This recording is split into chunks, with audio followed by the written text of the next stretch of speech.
I'm going to give you an open question to start. I see Tokyo locked down. I see India over X number of cases, et cetera. What are you most focused on across WHO as you go into the weekend? Well, thank you very much for the invitation first. Well, basically what we are seeing is that there is an intense transmission of the virus in different parts of the world. Each week, last 4 weeks, we have recorded more than 1 million cases. Now, obviously, some of that is due to increased testing, but we see that there is a lot of transmission in the community in Americas, in Southeast Asia, in the Middle East. And this is obviously very worrying because countries are struggling to put in place necessary measures to try to stop this spread. We try from our side of WHO to provide the best possible advice to countries on how to reduce the mortality and morbidity, how to best provide information to their population, how best really to lead this response. We also work from our side on finding the solutions such as vaccines and therapeutics. Tarik, what is so important here, and certainly a focus in America, but I would say a focus in Tokyo and a focus in, a given third world country where you guys are focused, is the transfer from cases analysis to death. What have you learned at WHO about the mathematics or dynamics of death following on from these burgeoning cases?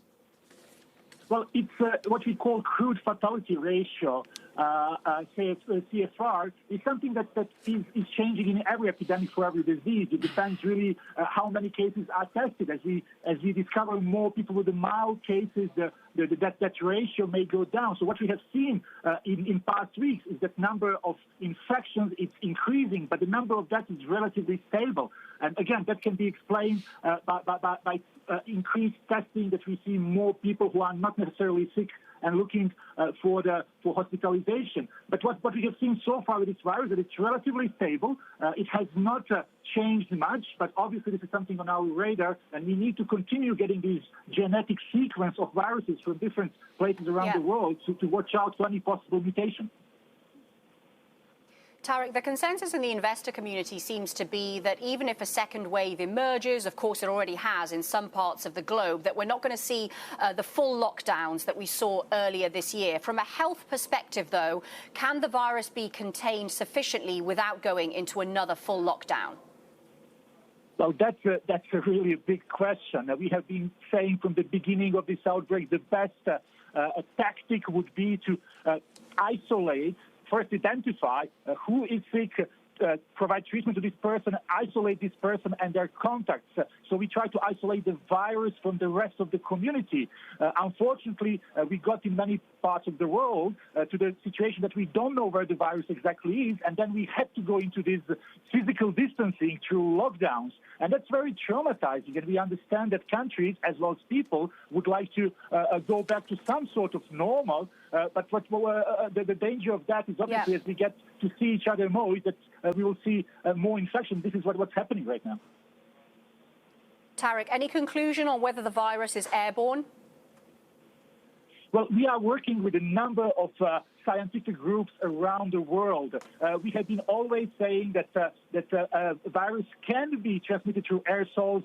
For example, in healthcare facilities, when there are special procedures that are being conducted, such as aerosol generating procedures, whether or not the virus can really stay in a small aerosol particles is something that is being discussed right now.